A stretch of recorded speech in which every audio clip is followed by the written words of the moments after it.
la charité du plus grand nombre se refroidira. Mais celui qui persévérera jusqu'à la fin sera sauvé. Amen. Amen, amen. Maintenant, peut-être pour la prière. Bien-aimé Père Céleste, nous venons de lire ta parole. N'importe qui peut le faire. Mais comprendre le contenu, il n'y a qu'un seul qui a été trouvé digne. C'est lui qui avait pris le livre et il a brisé le sceau. Est-ce que celui-là descend? Or, tout ce qui est de l'homme. Lui, le vrai apôtre, il puisse venir s'aimer ses vertus dans le cœur de ces deux églises réunies, afin qu'elles deviennent la parole faite chair. Et qu'à partir de ces deux églises, nous puissions voir la pierre de fête, l'amour divin s'est manifesté. Laisse que Père, tu bénisses tous ceux qui écouteront la parole. Ils ont des problèmes en venant ici. Laisse que la parole en sortant puisse apporter la guérison. La guérison du corps, des l'âme, de l'esprit. Et cela couvrira tous leurs domaines. Physique, matériel, et de tout ordre. Aide-moi l'interprète. Aide-moi aussi. Dans le nom de Jésus. Nous avons prié. Amen. Amen. Nous asseoir.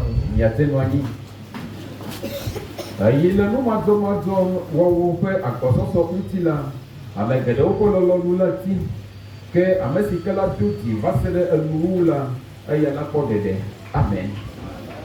Nous continuons notre enseignement sur les trois choses qui demeurent. Aujourd'hui, nous allons essayer de rassembler ces trois choses pour que même ceux qui n'étaient pas là le premier jour, ils puissent saisir la pensée. Je crois, au départ, ici, j'avais prêché sur tout vous appartient. Et le pasteur, tout à l'heure, en montant, il est revenu sur ça. Et il a présenté mon souci. Je crois qu'il a compris vraiment la pensée qui était en moi. C'est sortir l'église de la position charnelle. Et disons pas que les frères qui font certaines choses ne sont pas dans le message. Non. Ils sont dans le message. Mais ils sont encore dans un stade de bébé. Ou des positions charnelles. Et j'avais expliqué ça dans 1 Corinthiens 3 la fois passée. On va dans l'église de Corinthe. Les gens se réclamaient de Paul, de Timothée, d'Apollo, de Képhas. C'était des chrétiens qui avaient la foi, qui étaient sauvés. Mais ils étaient au stade de l'air, au stade de comportement charnel. Ils voulaient s'accaparer des hommes. Ils voulaient se glorifier des hommes. Donc c'est un comportement charnel. Mais Paul les a reconnus sauvés. Il les a reconnus chrétiens. Mais il manquait de connaissances. Ils ne savaient pas que et ils étaient dans une position au lieu de se réclamer de Paul, ils avaient et d'exclure Pierre et les autres. Ils étaient des Christ. Ils étaient des Christ et en étant des Christ, tout le monde leur appartenait.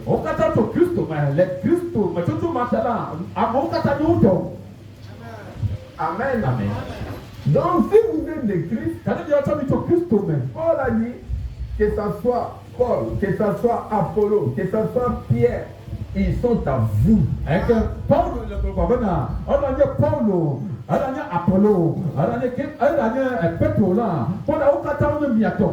l'église croit cela?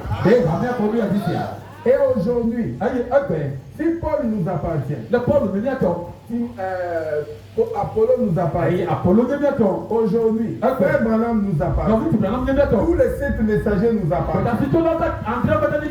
Et si nous descendons, tous les pasteurs vous appartiennent. Amen. Amen. Que ce soit Guy, que ce soit Patrick, que ce soit Donné, que ce soit Prince, tout le monde vous appartient. Alors qu'est-ce qui se passe? Dieu donne ses brebis sous les gardes de certains ministères.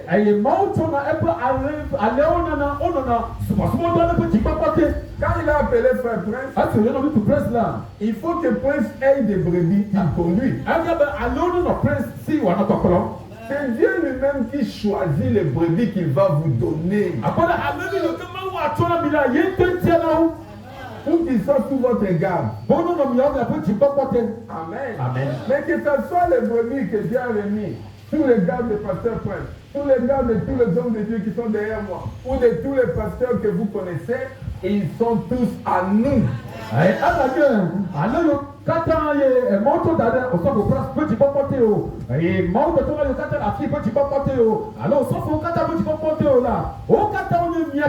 Et nous tous, nous sommes à tous. Maintenant, le problème, c'est Christ qui conduit les gens selon la destination qu'il leur a donnée. Dieu n'est pas un Dieu de désordre. Il avait conduit Paul chez les païens. Il a conduit Pierre chez les Juifs. Mais que ce soit les païens, que ce soit les Juifs, appartiennent tous au Seigneur. Le champ est vaste. Les gens qui se battent pour des brebis, c'est une bataille perdue d'avance. Quel est le pasteur qui peut prendre tous les brebis du monde sous sa garde? Et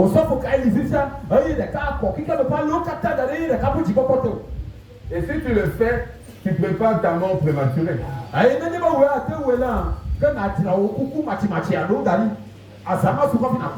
Parce que quand les pressions de tous ces brebis-là viendront sur toi, tu vas faire comme Frère Branham, il dit, je me cache un peu pour me reposer.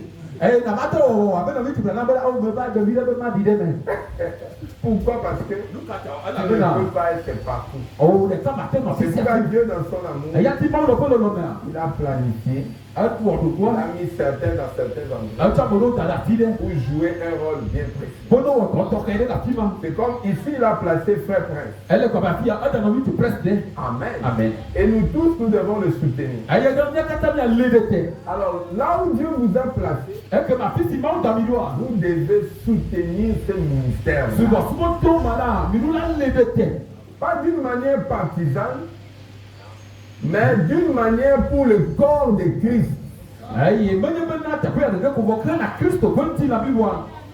Amen. Amen. C'est très important. Alors, Paul est allé plus loin. Il n'a pas limité ça seulement aux pasteurs que nous possédons. Il dit que nous possédons aussi le monde entier. La vie, la mort, tout nous appartient. Et moi je crois cela. Amen. Amen. Que tout nous appartient. Amen. Amen. Alors pourquoi moi je prêche ces choses? Je vais lire dans cette ère de l'église. Frère Branham nous parle de ce qui s'est passé à l'âge des sables. Qu'est-ce qui s'est passé dans cette église? Dans cette église-là, les gens en étaient arrivés au point où ils étaient comme des Corinthiens. Et dans les églises, il n'y avait que des disputes. Chacun se positionnant derrière un docteur quelconque.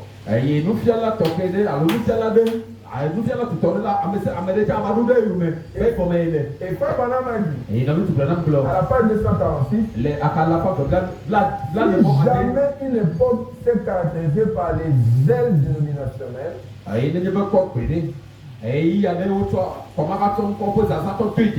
C'est bien cette tragique période. Les paroles de Comenius s'appliquent bien à cette époque. Comenius. Il a écrit la seule chose nécessaire. Il compare le monde à un labyrinthe.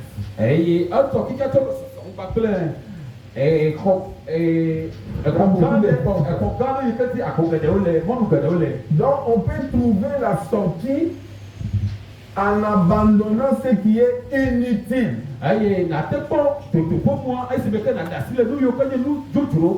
Et en choisissant la seule chose nécessaire, Christ.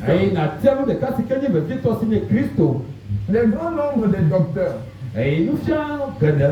est à l'origine de la foule des sectes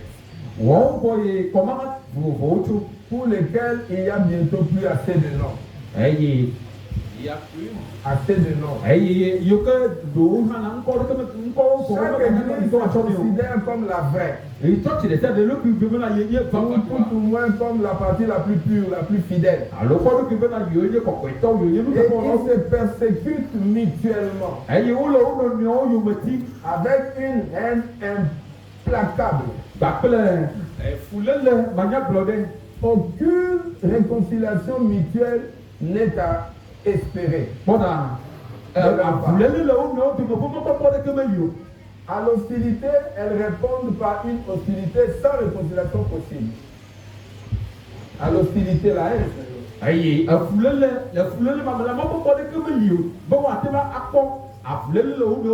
Elles répondent par, à partir de la Bible aujourd'hui du message, elles forgent leurs divers credos qui leur servent de fortification et de remparts derrière lesquels elles se retranchent et résistent à toute attaque. Je ne dirais pas que ces professions de foi sont mauvaises en elles-mêmes. Nous pouvons admettre qu'elles le sont dans la plupart des cas. Elles le deviennent pourtant à ce qu'elles alimentent le feu de l'hostilité.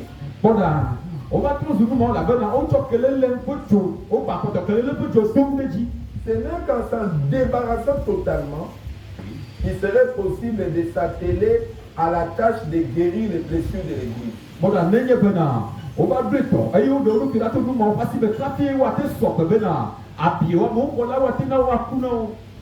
Dans les services divins, on entend davantage les paroles des hommes que la parole de Dieu. Chacun bavarde comme il lui plaît, passer son temps en des savantes dissertations où s'acharne à détruire le point de vue de l'autre. On ne parle guère de la nouvelle naissance, de la manière par laquelle un homme doit être changé pour être semblable à Christ, afin de devenir participant de la nature divine. Frère Branham a fustigé ce qui s'est passé dans l'église de Sardes. Et c'est la même chose aussi dans Corinthe. Et ça nous a été aussi dans le message. Quand déjà chacun veut avoir des partisans, Jésus ne va jamais envoyer pour faire nos propres disciples. Il a dit faites de toutes les nations mes disciples. Amen. Amen. Mais du moment où tout le monde veut avoir des disciples, c'est ça qui amène la guerre. Pour gagner les disciples, chacun doit montrer qu'il est différent de l'autre. Et lui connaît mieux que l'autre. Lui peut faire mieux que l'autre. Afin que les gens choisissent. Soit ils sont de Paul, soit ils sont de Képhas, soit ils sont de celui-là. Mais si Paul, Képhas, Apollo, ils s'unissent pour amener tout le monde à Christ et que eux-mêmes se soumettent à Christ, là où nous aurons l'unité parmi nous. Alors au lieu de prêcher nos propres positions partisanes, nous devons enseigner des choses qui amènent les gens à la nouvelle naissance, qui bâtit en eux la nature divine, afin que les hommes deviennent des participants de la nature divine et soient à l'image de Dieu. Parce qu'être chrétien, c'est être semblable à Christ.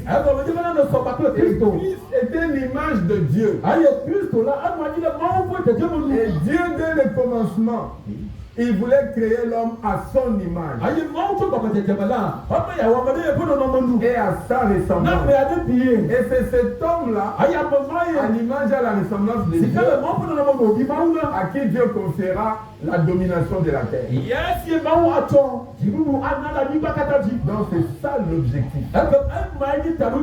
Amen. Amen. Donc ce que nous devons prêcher, non pas nous-mêmes, non pas nos églises, non pas nos ministères, nous devons prêcher le Seigneur Jésus-Christ. C'est pour cela que j'ai commencé par la foi. Et la foi, au lieu que votre foi soit utilisée pour des positions doctrinales et partisanes, Paul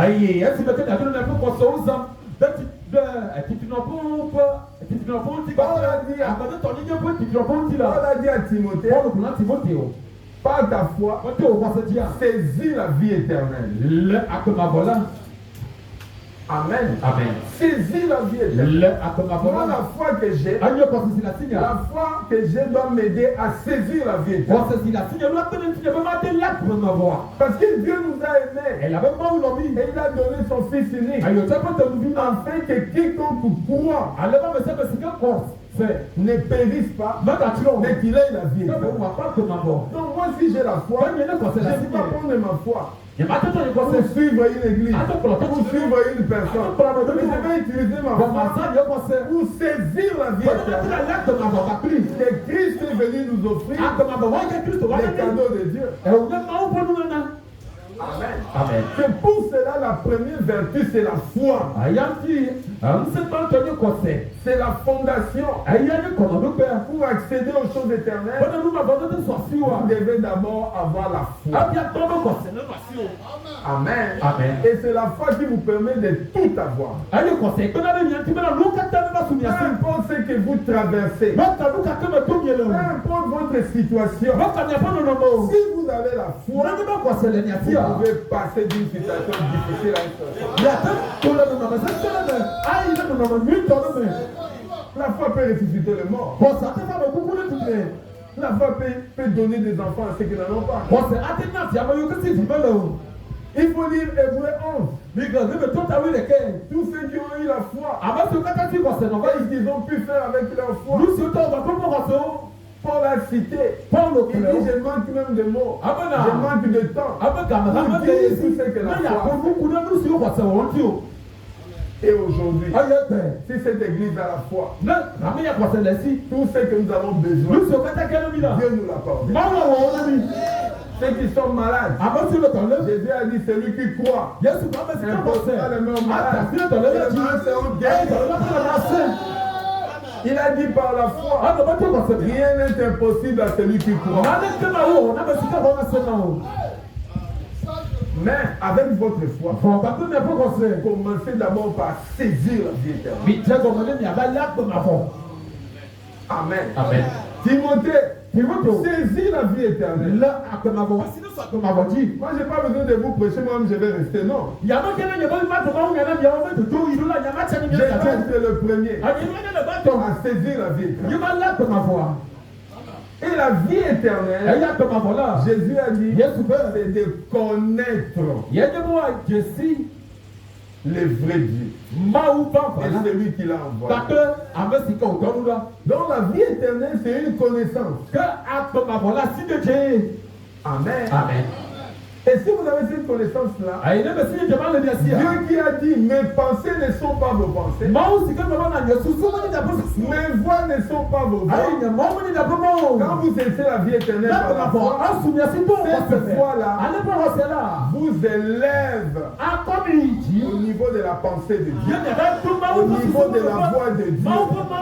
Parce qu'il a dit, autant le ciel sont élevés au-dessus de la terre, autant mes pensées sont au-dessus de vos pensées, mes voix sont au-dessus de vos voix. Mais il n'y a que la foi qui peut vous faire quitter la mort de la terre, la destruction de la terre, le fait d'être éphémère de la terre, et vous élève vers les choses éternelles de la pensée de Dieu, de la voix de Dieu. Amen. Amen. Dieu a pensé. Les prophètes ont parlé. Moi j'ai cru. Et quand je crois, je monte au niveau des choses éternelles. Je des choses humiliables de la parole. Amen. Amen. Avec votre foi, quand vous saisissez la vie éternelle, vous montez vers la pensée de Dieu, vous montez vers la voix de Dieu. En ce moment, les épreuves de votre foi vous permettent de grandir pour atteindre le caractère de Jésus. La Bible dit que Jésus-Christ, quoi qu'il était fils, il a appris par la souffrance atteindre l'obéissance, atteindre la perfection. Donc il n'y a aucun moyen pour vous d'avoir la nature de Dieu, d'avoir le caractère de Dieu sans passer par la souffrance.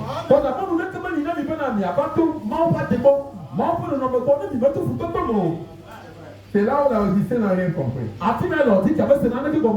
Il se dit que je suis riche. Je n'ai besoin de rien. J'ai de belles églises. J'ai un compte rempli. Mais Dieu le regarde. Il dit tu es misérable. Tu es aveugle. Tu es même nu. Tu es pauvre. C'est deux visions différentes. Amen. Amen. Parce que la Odyssée est dans la terre. Il regarde les choses selon le monde.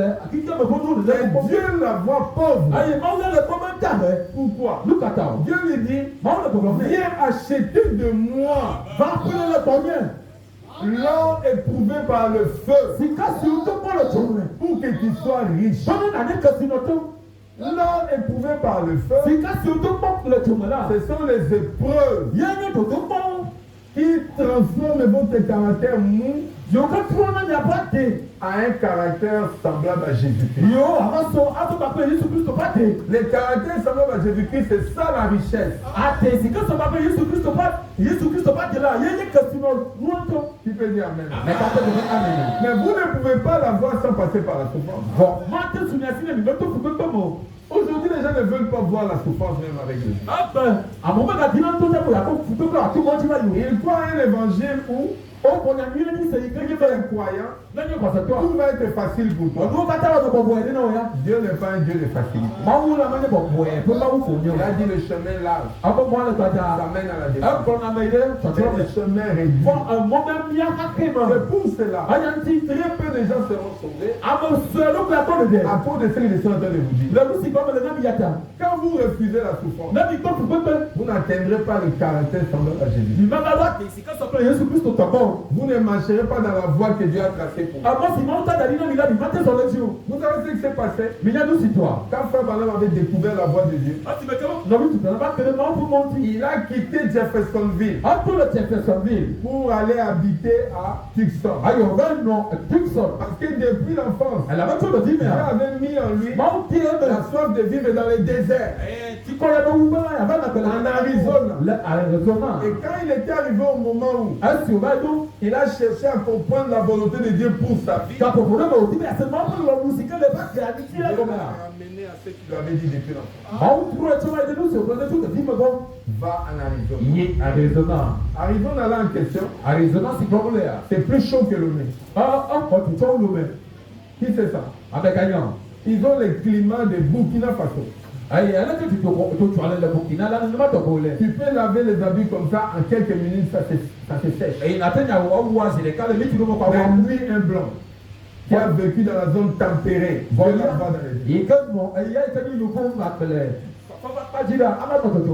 il était chez lui à la maison à Jeffersonville. Là-bas, il est devenu locataire. Tous les 3 dernières années que madame a vécu, il était locataire. Dans les déserts là-bas. Et c'est là où les 7 lui ont été révélés.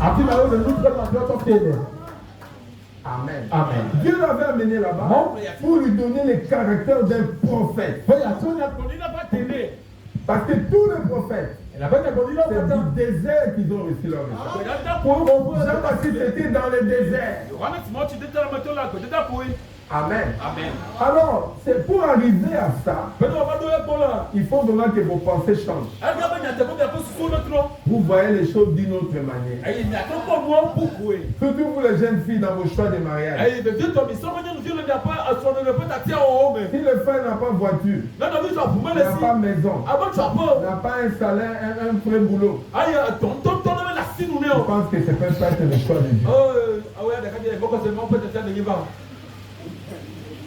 Amen. Amen. Mais cherchez à monter dans la pensée. Et si vous êtes dans la pensée de Dieu, Dieu vous conduira dans des chemins que vous ne comprendrez pas maintenant. Mais le but de cela, c'est de vous donner le caractère de Christ, qui est la vraie richesse, le vrai trésor. Amen. Qui a de la valeur devant Dieu. Vous savez que la seule chose que vous emporterez quand vous mourrez, c'est votre caractère.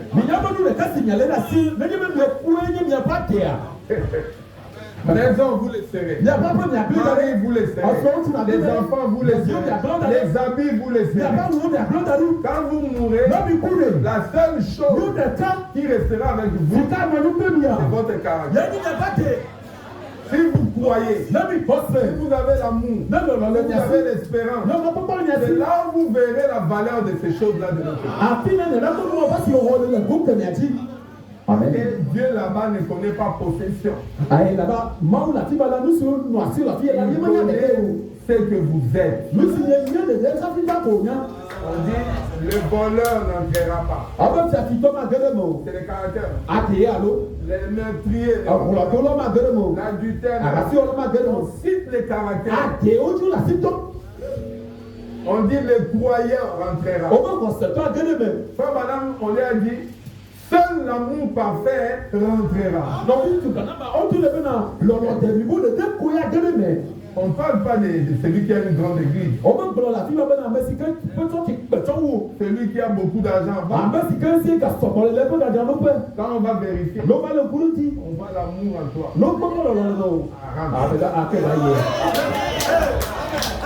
Amen. C'est pourquoi L'apôtre.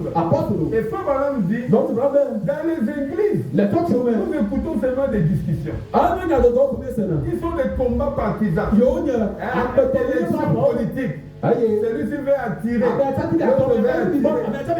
n'écoute pas la parole. Mais nous devons prêcher la parole. Qui nous donne la foi. Qui nous donne l'amour. Et ce sont ces choses-là qui pourront nous aider à pouvoir être acceptés devant Dieu et amener Dieu dans notre vie.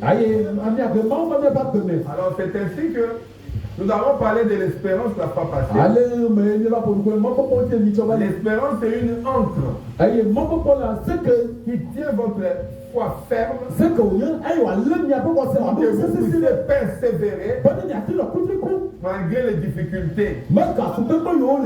Amen. Amen. Dans ton mariage, que c'est Dieu qui m'avait donné cette femme-là. Maintenant, vous êtes au mariage, la femme est compliquée. La femme fait des choses. Tu continues toujours à croire que c'est Dieu qui te l'a donné. Si tu perds la foi, tu sors du chemin que Dieu a tracé. Moïse, Dieu lui avait donné la femme qu'il lui fallait. Parce que Moïse avait un caractère. Dieu lui a donné aussi la femme. Il pouvait le garder dans le droit chemin.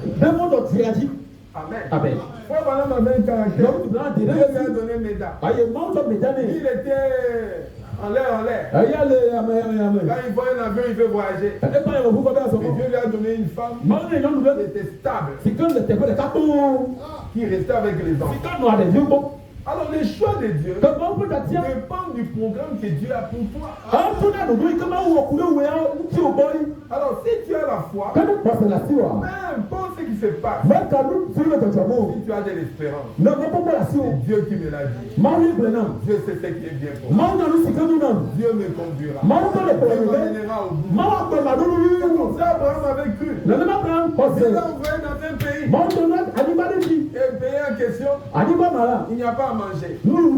Les choses sont difficiles. Abraham n'a pas dit, je m'étais trompé. Si c'est Dieu qui m'avait envoyé, je vais trouver en place. Mais non, Abraham était sûr que c'est Dieu. Il est resté là, quelles que soient les difficultés. Et dans ces difficultés-là, Dieu lui a montré sa grandeur. Et c'est là où sa foi a grandi. C'est qu'a produit Isaac. Amen. Amen. Dieu ne nous a pas promis de la facilité. Il nous a promis des tribulations, des difficultés. Mais ces difficultés-là, c'est pour nous former. Amen. Amen. Et c'est dans cette formation-là que nous allons avoir son caractère. Et ce caractère-là, c'est ça la richesse. C'est ça des choses qui demeurent, qui nous donneront accès dans le royaume éternel. Amen. Amen. Alors je crois que vous suivez le reste dans le banc qui a été enregistré. Aujourd'hui nous allons parler de la charité. Quand on parle de la charité, pour nous les frères du message, ça nous dit beaucoup de choses. Amen. Amen. Nous voyons la pyramide. Amen. Amen. Nous voyons que c'est la pierre de fête. Et nous savons que c'est l'âge de l'épouse. Et nous savons que c'est le 7 tonnerres. Et nous avons beaucoup de révélations sur la charité. Mais aujourd'hui, moi, je ne veux pas prêcher le mystère. Mais je veux que la charité soit réelle dans votre vie. Que ça ne soit pas des théories. Mais que ça soit la chose que vous possédez. Frère Branham, en parlant de l'amour divin, il nous a donné des expériences. Il n'a pas parlé d'une théorie. Il a dit, pour parler de l'amour, même si nous tous on était des écrivains, tous les océans étaient des l'encre, et on nous donnait le ciel parchemin, on ne pourra pas en parler éternellement.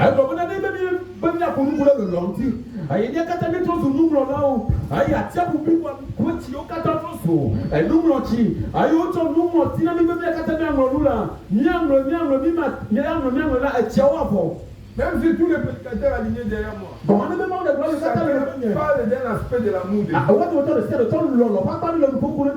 Jusqu'en 2027, on ne va pas finir.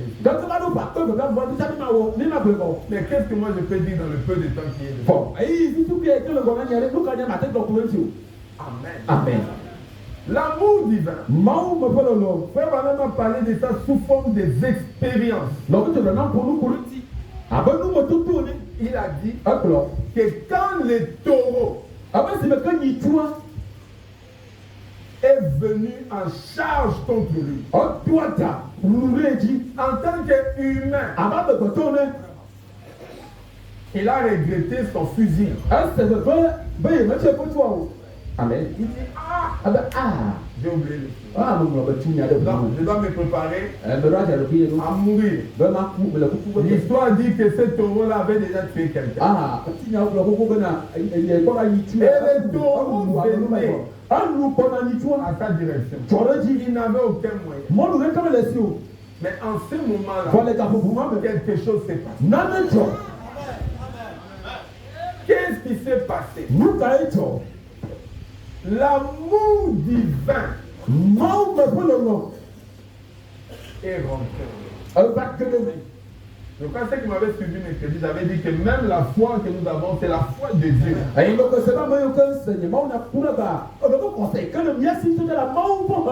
l'espérance, c'est la victoire de notre foi sur les épreuves. Mais l'amour divin, c'est Dieu lui-même aussi qui vient répandre cet amour-là. Frère m'a dit, en ce moment-là, l'amour divin est rentré. Et la Bible dit, l'amour parfait bannit la crainte. C'est lui qui a la foi. C'est lui qui a l'amour. Ne craint pas. Et l'amour et la foi sont pas. Frère Madame dit en ce moment-là, c'est pas la théorie. L'amour divin dont je parle ce matin est rentré dans le prophète. Et dans une situation catastrophique.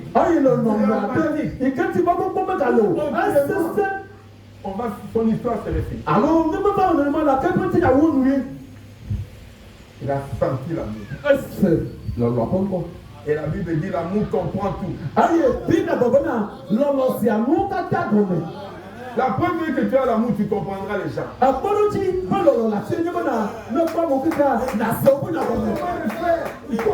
Comment le frère peut faire comme ça? Comment ma femme? Quand tu ne comprends pas, comprends une chose que tu n'as pas encore l'amour.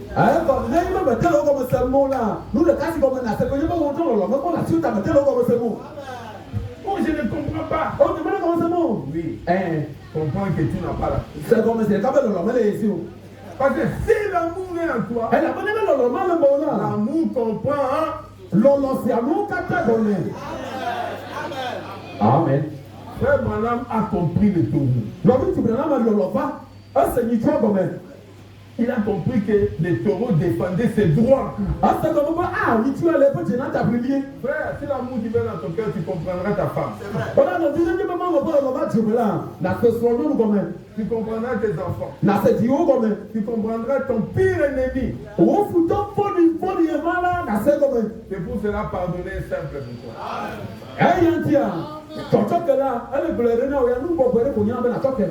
Jésus n'a même pas attendu qu'on vienne lui demander pardon. Parce qu'il avait l'amour. Et il comprenait déjà. Et c'est l'ignorance qui les a pardonnés. Mais pardonne. Ils ne savent pas ce qu'ils font. Et quand tu n'as pas l'amour, il comprend.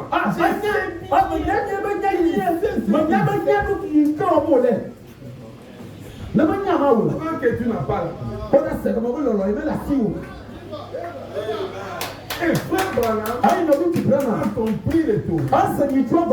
Que c'était son territoire. Et dans cet élan d'amour, il a regardé le tour. Je ne suis pas venu te ravir ton territoire. Des passages. Vous allez prier pour un frère.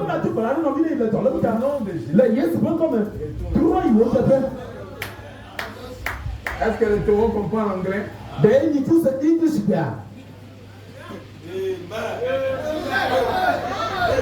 Mais il comprend le langage de l'amour. Quand vous aimez quelqu'un, il le sait. Et il le sent. C'est comme ça que l'enfant reconnaît sa mère. C'est l'amour de la maman qui amène l'enfant à savoir que cette personne-là est particulière.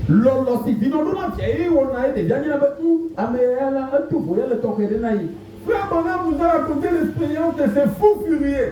Quand la finalité était de détruire les réunions d'évangélisation.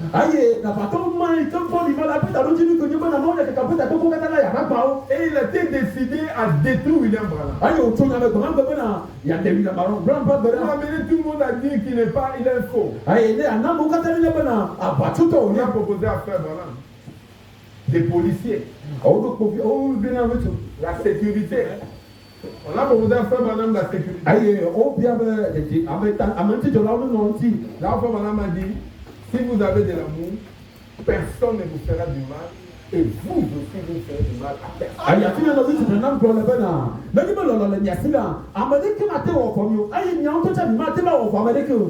Parce que l'amour est une force plus forte que la mort. Si vous possédez le verbe. Et vous savez l'histoire. Comment le monsieur là était venu au moment venu pouvoir déranger la réunion. Et il rentrait avec des insultes et des menaces. Et tous les pasteurs qui étaient derrière Frère Branham, chacun a pris sa position. Ils ont dit, on lui a dit. Il n'a pas voulu. Ah bon, moi je n'ai pas voulu. Mais Frère Branham s'est tenu sur le rocher des Sa foi avait il avait la foi dans la parole de Dieu. Et à l'approche de cet amour est venu notre. Il a regardé. Il a aimé. Il a dit, mais cet homme, c'est pas lui. C'est le diable qui est derrière lui. Lui ne peut pas me haïr. Ce que je fais là, lui ne peut pas être contre ça. Alors Satan, puisque tu t'es levé contre l'Esprit du Seigneur, toi qui tombes. Amen. Vous voyez pourquoi l'amour est le plus grand? Le diable peut manipuler la foi. Il a utilisé la foi des Corinthiens. Compter les uns contre les autres. C'est de Paul. C'est notre foi. Compter les églises contre les autres. Mais quand nous montons dans l'amour divin, nous comprenons. Nous saisissons les mystères. Nous comprenons tout. Nous comprenons les œuvres de Nicolaïsme, le balamisme, le jézabélisme. Nous sommes tous frères. Amen. Laissez-moi parler un peu de l'histoire de l'amour.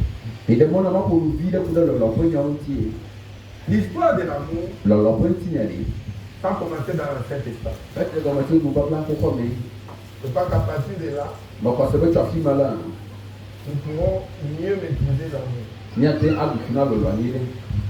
Dans l'Ancien Testament, dans Deutéronome chapitre 6, Moïse a fait le résumé de la loi Et Dieu lui a donné. Mais il a fait un résumé étrange. Qu'on ne lit même pas dans les 10 commandements. Deutéronome 6, verset 4 à 5. Écoute, Israël. Écoute, Israël. L'Éternel, notre Dieu, est le seul éternel. Tu aimeras l'Éternel, ton Dieu, de tout ton cœur, de toute ton âme et de toute ta force. Amen. Amen. C'est l'Ancien Testament. Moi, c'est pas abalé atolia et adeto couper. Un peu couper atolia de dé. Ayata. Ton oji blibo plein, olubo blibo ba plein, o sekata lo Yehowa o maula. Amen. Dieu, non. Il dit aux enfants d'Israël, deux choses. Ils doivent savoir qu'il est le seul éternel et qu'on doit l'aimer. Et cet amour qui demande après toutes les dimensions. De tout le cœur, entier. Amen. Jésus descend sur la terre. Jéhovah incarné. Marc 12. Marc 12. Verset 28 à 34. Un de ses disciples, un des disciples, qui les avait entendus discuter, sachant que Jésus avait bien répondu aux Sadducéens, s'approcha et lui demanda: quel est le premier de tous les commandements? Jésus répondit: voici le premier. Écoute, Israël, le Seigneur notre Dieu est l'unique Seigneur. Et tu aimeras le Seigneur ton Dieu de tout ton cœur, de toute ton âme, de toute ta pensée et de toute ta force. Amen. Continue. Et voici le second. Tu aimeras ton prochain comme toi-même. Il n'y a pas d'autre commandement plus grand que ceux-là. Amen.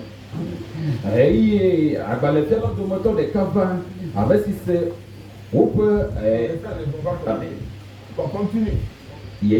Lorsqu'il lui dit: bien, maître, tu as dit avec vérité que tu es unique et qu'il n'y en a point d'autre. Ça, c'est la réponse de Jésus qui résume la loi, n'est-ce pas?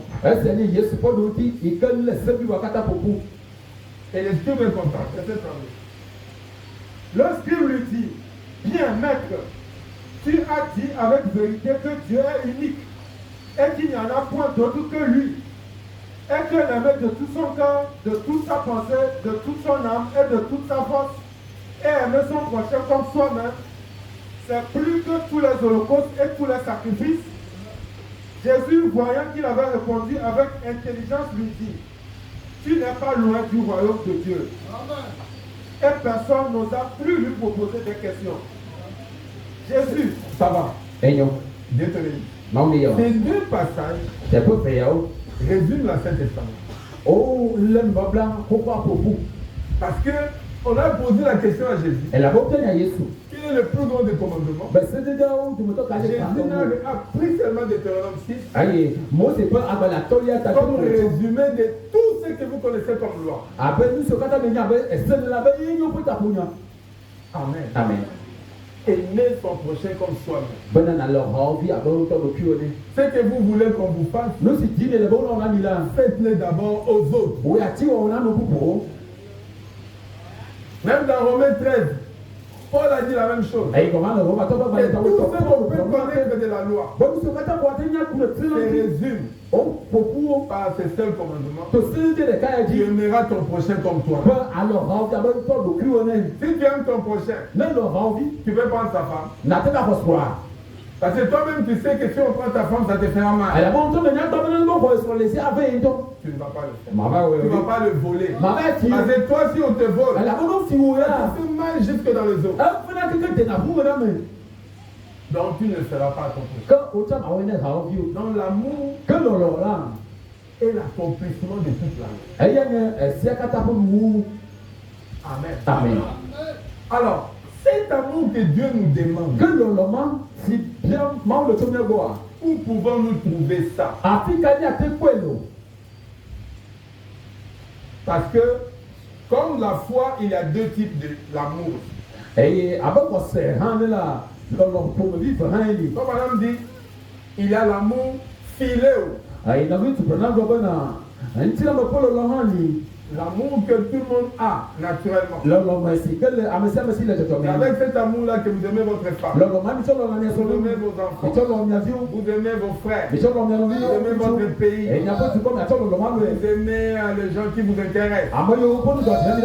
C'est un amour qui est lié par ce que vous voyez, ce que vous entendez. Ça amène beaucoup de types d'amour. Des patriotisme, l'amour sexuel, l'amour de tout type. C'est l'amour philo. Mais cet amour-là, Dieu ne veut pas ça. Parce que c'est avec cet amour-là qu'il y a des guerres, il y a beaucoup de problèmes, des jalousies, des combats et beaucoup d'autres choses. Amen. Amen. Mais frère, maintenant, nous parlons maintenant de l'amour agapao.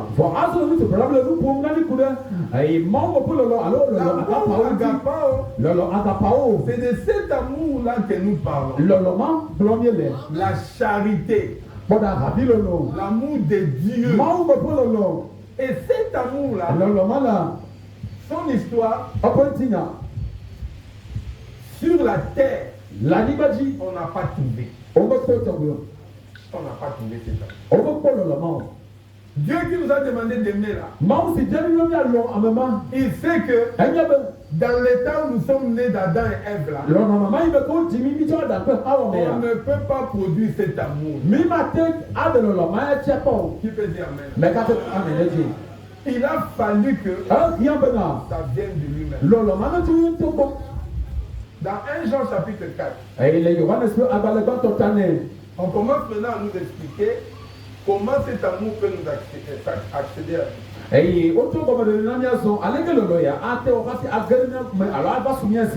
1 Jean chapitre 4, verset 19. Pour nous, nous l'aimons parce qu'il nous a aimé le premier. Si quelqu'un... Non, ça va. Ok. Pour que nous puissions aimer Dieu, il a fallu que lui nous aime le plus. C'est parfois on a chanté cette chanson. Je l'aime parce que il m'a aimé le premier. Et il a acquis mon salut sur le bois du Calvaire. Amen. Amen. Et là, ça nous ramène dans Jean 3,16.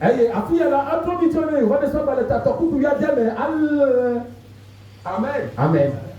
Lisons Jean 3,16. Car Dieu a tant aimé le monde. Car Dieu a tant aimé le monde qu'il a donné son Fils. Il a donné son Fils. Afin que quiconque croit en lui ne périsse point, mais qu'il ait la vie. Vous êtes avec moi? C'est Dieu d'abord. Il doit nous montrer l'amour. C'est Dieu d'abord qui nous a montré l'amour. Amen. Amen. Lis maintenant 1 Jean 3, verset 16.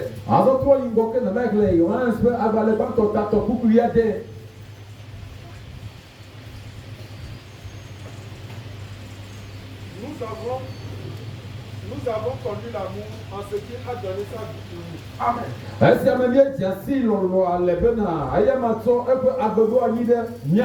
Dieu qui nous demandait de l'aimer. On ne l'a pas vu. On ne le voit pas. On ne sait pas comment il est. Comment on pouvait l'aimer. Il fallait d'abord que lui-même descende. Devient homme. qui nous permettent de le voir. Entouré de feu, des tonnerres, des tremblements de terre. Mais un Dieu humain. Emmanuel, Dieu parmi nous. Et il nous montrait maintenant une vie d'amour. Comment on peut aimer. Ne pas regarder son propre intérêt. Jésus quitta le trône de son Père. Et descendit. Il accepta la crèche comme berceau.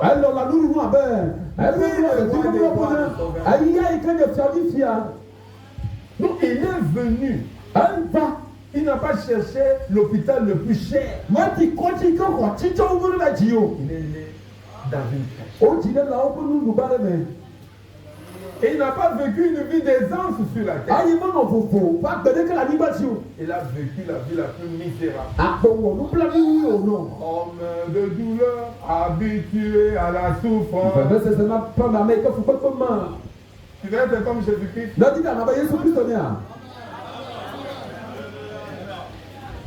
Sœur, les jeunes sœurs, vous voulez être comme Jésus-Christ? Il était homme de douleur. Habitué à la souffrance.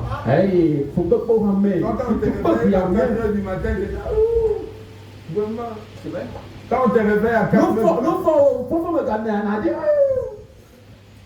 Jésus était l'homme de douleur.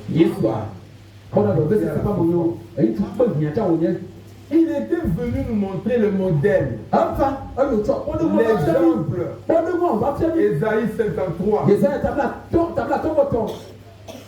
Et il a vécu non pas pour lui-même, mais pour nous. Il s'est mis à la place des autres. Il a lavé les pieds de ses disciples. Il nous a montré l'amour. Il est allé à la croix. Il a donné sa vie pour nous. Nous avons connu l'amour en Jésus. La vie éternelle, c'est connaître Dieu le vrai et celui qui l'a envoyé, Jésus-Christ. Et cette vie-là, c'est toi et moi. Dieu veut que nous vivions. La vie Zoé. Tout le monde veut être patron. Jésus a dit, n'imitez pas les gens de ce monde. Parce qu'il y avait l'autre de la, comment on l'appelle, le fils de Zébédée. Maman est venue. Quand tu seras dans ton royaume, les fils que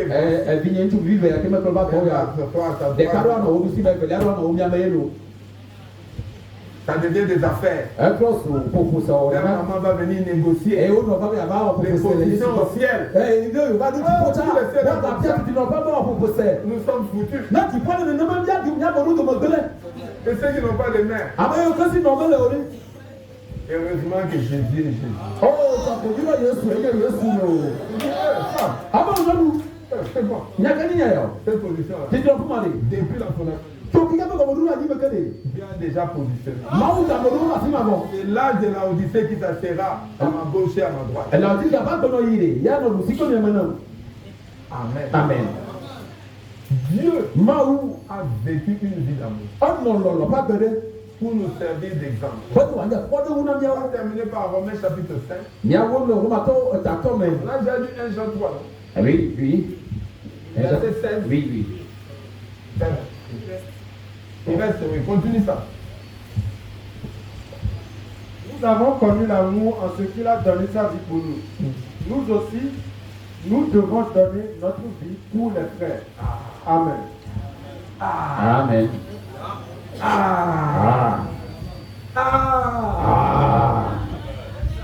Nous avons connu l'amour. Il a donné sa vie. Nous devons faire quoi?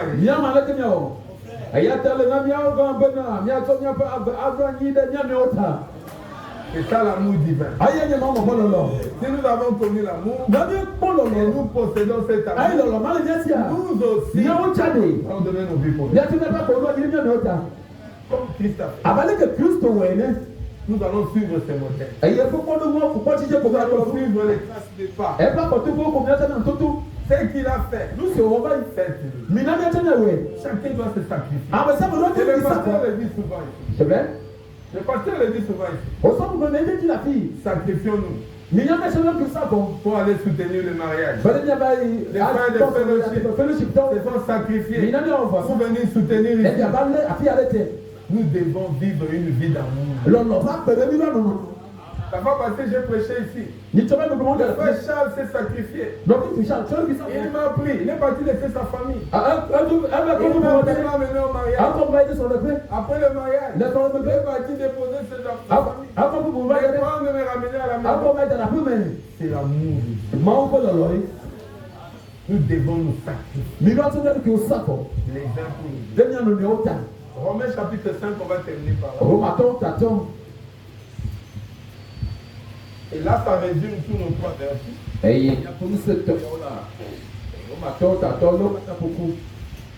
Commence à partir du verset 1 jusqu'au verset 8. Étant donc justifiés par la foi, nous avons la paix avec Dieu par notre Seigneur Jésus-Christ, à qui nous devons avoir eu par la foi accès à cette grâce dans laquelle nous demeurons fermes et nous nous glorifions dans l'espérance de la gloire de Dieu. Arrête-toi d'abord. La foi nous a permis d'être justifiés devant Dieu. Et la justification, c'est une grande chose. Cela veut dire, le mal que toi tu as fait là, le tribunal incorruptible de Dieu, il te regarde. Au lieu de t'envoyer en enfer, à cause de la foi que toi tu es en Jésus, il te déclare juste. La foi n'est pas une petite chose. Vous connaissez l'histoire des prêtres de Josué. Des souverains sacrificateurs Josué. Dans la Bible, dans Zacharie, il avait les habits sales. Dieu l'a condamné. Satan est venu pour démontrer les accusations contre lui. Mais Dieu a dit que l'Éternel te reprend. Il a justifié Josué. Et il lui a donné même une position. C'est la foi qui fait ça. Ça nous justifie devant Dieu. Ça nous donne accès à la grâce de Dieu. Combien de gens ont la foi ici? Oh, remerciez le Seigneur. Vous êtes justifiés. Vous avez la grâce. Dieu ne regarde plus vos péchés. Dieu ne vous condamne plus. Et nous célébrons le salut par notre foi. Mais étant sauvés, nous nous réjouissons même dans les afflictions. Parce que nous avons l'espérance. Nous savons que Dieu nous passe par les afflictions pour nous débarrasser de péché, des caractères du diable, pour nous sanctifier, nous donner l'éducation des enfants de Dieu, pour que nous ressemblons à notre Père. Verset 3.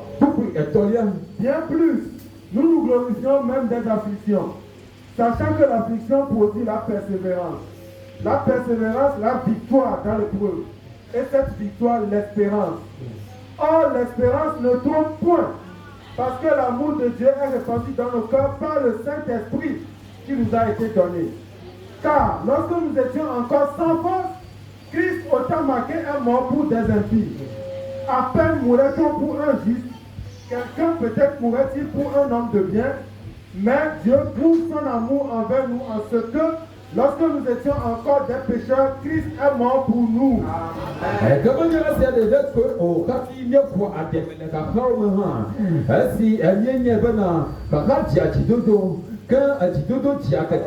Amen. Amen. Amen. Acclamons le Seigneur.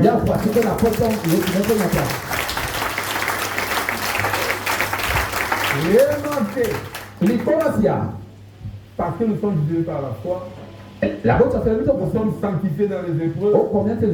L'amour de Dieu est répandu dans nous par le Seigneur. On n'avait pas un autre moyen d'avoir l'amour qu'on nous réclamait dans la Saint-Testament. Il fallait que lui-même vienne.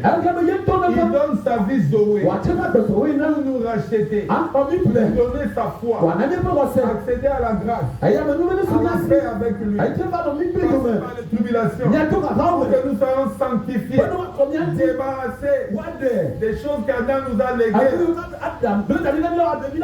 et que nous puissions être dans une position qui peut nous remplir de ton amour. C'est ça qui est arrivé à Frère Branham. Quand il était devant le taureau, il a rempli son amour. Et avec l'amour de Dieu, il avait le caractère de Dieu. Il pouvait dominer. Il pouvait gouverner. Parce que l'amour est la puissance qui domine. L'amour, c'est la pierre de fer. L'amour, c'est ça le troisième. Et quand cet amour-là est en vous, frère, les petites affaires que vous avez là, vous puissiez les régler. 1 Pierre chapitre 4, verset 8. On va plus par là.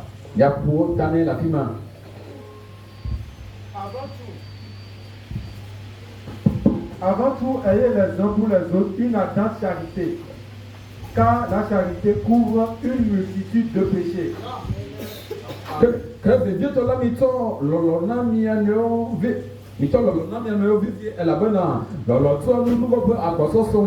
Amen. Que cet amour-là soit dans votre cœur. Et ça va couvrir les multitudes de péchés. Vous allez vous pardonner mutuellement. Et tout ce qui fait que les gens sont tristes. Quand ils se voient, ils s'échappent.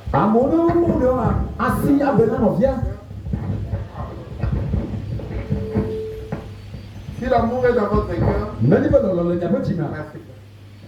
vous allez régler tous les problèmes. Ils n'ont même pas besoin de prier. Les malades seront guéris. Tellement que vous vous aimez.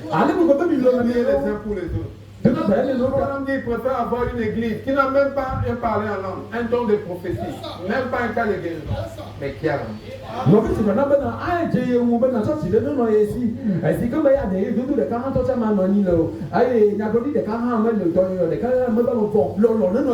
et le Seigneur qui vous a justifié par la foi, qui vous a conduit à travers des épreuves, et vous avez persévéré par l'espérance. L'heure est arrivée. Il remplisse nos cœurs de son amour.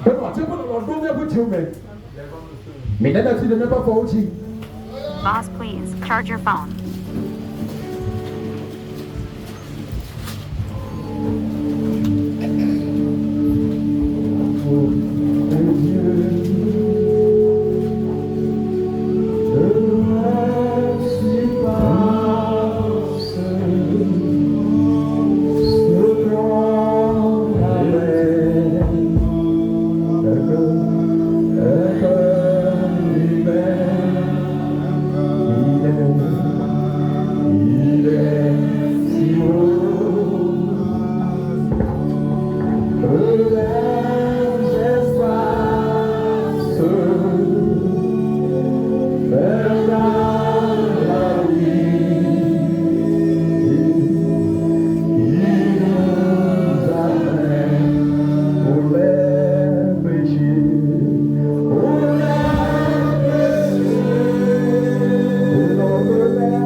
Dans votre cœur.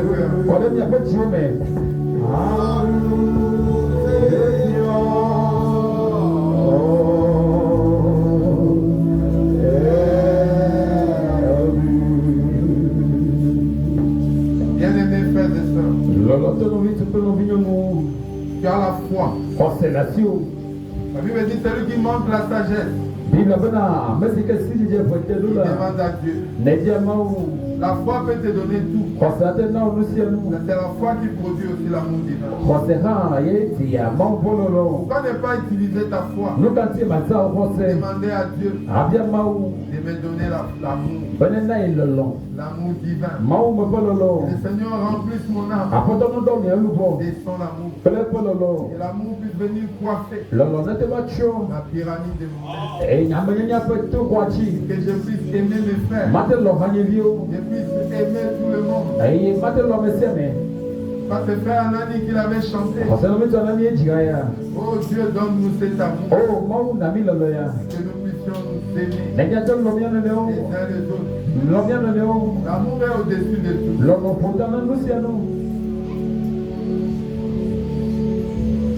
Alors que chacun prie. Je vais inviter le pasteur pour conduire la suite de cette.